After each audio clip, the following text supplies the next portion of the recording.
اهلا وسهلا متتبعين قناه خديجه توب شانيل. اليوم ان شاء الله غادي نشارك معكم كيفاش غادي نطيب فخيدات ديال الدجاج اللي كيجيو اروع من رائعين، وبهذه الطريقه وبهذه التتبيله كنطيبوهم سواء في الطنجره او لا في الفرن. مهم توابل اصيله مغربيه ان شاء الله. تابعوا معايا المراحل. هنايا غادي نوجدهم انا في الاير فراير بعد ما كنغسل الدجاج ديالي اولا الفخيدات مزيان مزيان مزيان بالحامض ونقطرهم. غادي ناخذ واحد البصله اللي هي كبيره وغادي نشلضها كيف ما كتشوفوا على هذا الشكل.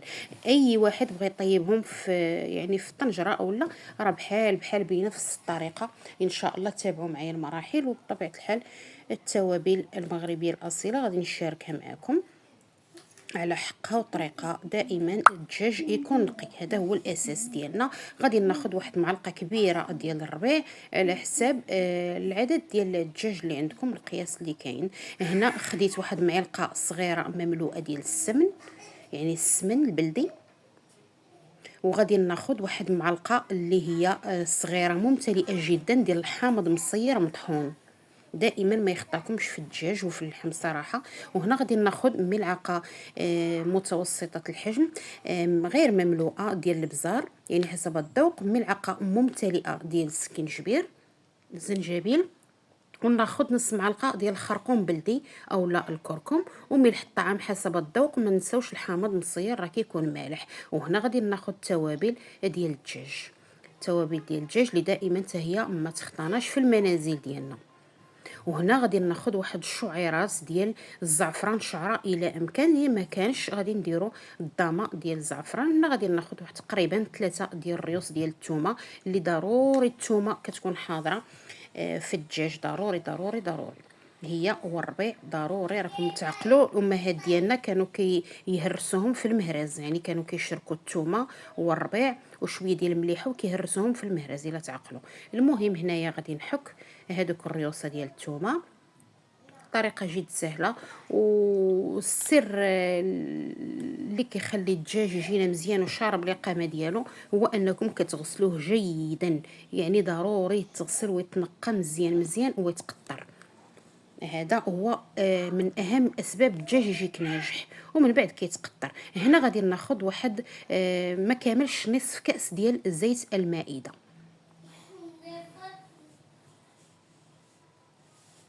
هادو هما التوابل ديالنا. غادي نحاول انني غادي نخلط شويه نديهم ونجيبهم ونرقد فيهم هادوك الفخيدات ديالنا ان شاء الله. هانتوما معايا نخلطوا ضروري التوابل ديالنا باش ينسجموا لينا المكونات. هنا بعد ما تقطروا لينا الفخيدات ديال الدجاج اولا الدجاج كننزلوهم في واحد الاناء اولا الطنجره اللي غيطيبوا فيها، علاش لا. وغادي نحاول انني نتبلهم مزيان مزيان مزيان. وبطبيعه الحال ما تنسوش الشعيرات ديال الزعفران اولا الضامه، راهما كيطلقوا لينا من بعد اللون. وهكا غادي نحاول نتبل مزيان مزيان.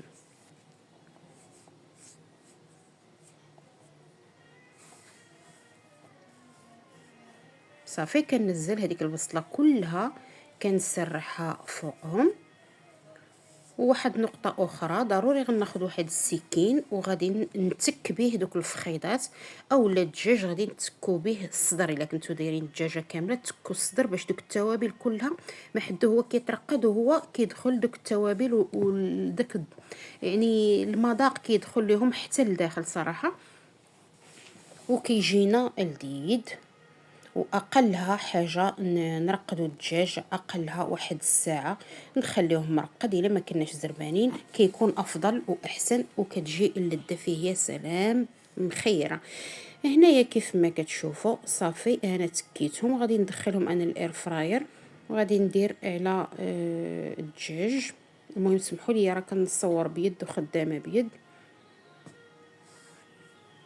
صافي فوت الدجاج انا غادي نرجع ليها. صافي هي هذه الفخيدات راه هما صافي وراها غادي طيب ليا محده وهي كيتحمروا وانا كنقلب.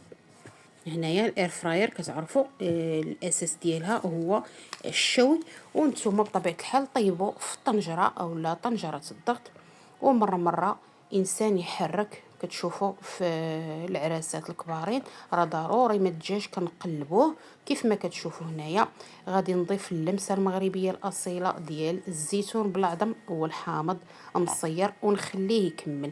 ما حدو هو الفخيضات كيتحمروا وانا كنقلبهم بحال داك الدجاج اللي كتشوفوه في المطاعم، كيكون في داك السيق اولا السلك اللي هو طويل كيبقى كيدور باش كيطيب وكيتحمر لينا على الجوانب كاملين. ايوا هانتوما تشوفوا ما حدو هو كيدير وانا كنحمر فيه الصراحه بحب، وكيجيو رائعين جدا وخفافين سواء للغدا او للعشاء. رافقوهم بالفريت او لا لي سالاد كيجيو روعه وخفافين. ان شاء الله يلقاكم هذا الفيديو بالصحه والراحه. وإلا عجبكم الفيديو خليوا لنا اللايك والبارطاج ورايكم في خانه التعاليق. بطبيعه الحال الا عجبكم كيف ما كتشوفوا كنخليو الدجاج ديالنا حتى داك الليدام ديالو كيوقف، يعني كتبقى الزويته وبالصحه.